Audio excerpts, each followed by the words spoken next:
Jogeshwari Vikhroli link रोडवर लालबागच्या राजाचं दर्शन घेऊन परतताना भीषण अपघात। बेस्ट बसने 2 तरुणांना चिरडलं, एकाचा मृत्यू, एक गंभीर जखमी।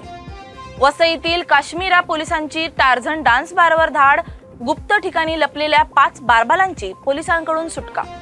अनुकंपा तत्वावरील रखडलेल्या 10 जागा भरल्या जाणार, राज्य सरकारचा मोठा निर्णय। नागपूर शहरातील वाहतूक व्यवस्थेत मोठा बदल, नियम मोडणाऱ्यांवर 10,000चा दंड बसणार।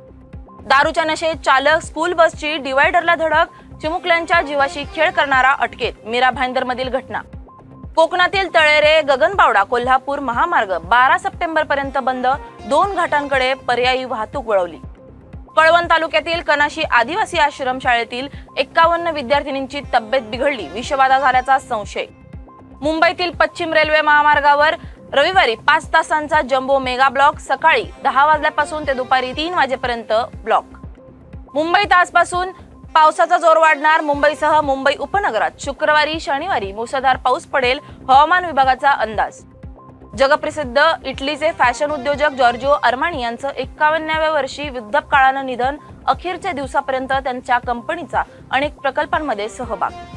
जालन्यातील घनसावंगीत पोलिसांनी विसर्जनापूर्वी रस्त्यांची पाहणी करून शांततेत गणेश विसर्जनाचे आवाहन केले।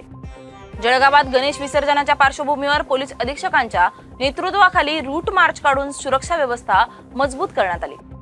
मंगळवेढा तहसील कार्यालयासमोर महसूल त्रासाला वैतागलेल्या युवक शेतकऱ्याचा आत्महत्येचा प्रयत्न, कर्मचाऱ्यांच्या सतर्कतेमुळे टळली दुर्घटना।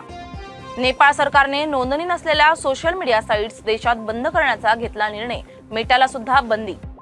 बीडमध्ये मेंढपाळ तरुणाची निर्गुण हत्या, 3 दिवसातील दुसरी हत्येची घटना, बीड पुन्हा हादरलं।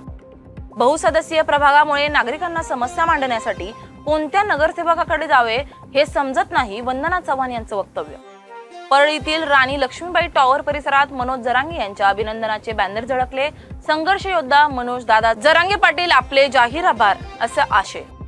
पालघरच्या बोईसरमध्ये लिव्ह इन पार्टनरवर युवतीने चाकूने हल्ला करून प्रियकराची निर्घृणपणे केली हत्या। आग्रा पेट्रोल पंपावर कारच्या धडकेत 60 वर्षीय महिलेचा जागीच मृत्यू, लेखासमोर जीव सोडला, घटना सीसीटीव्हीत कैद। मुंबईत लोकल ट्रेनमध्ये तिकीट गैरवापर रोखण्यासाठी रेल्वे प्रशासनाने UTS QR code ticket booking सेवा 20 मीटर भौगोलिक सीमेपर्यंत थांबवली।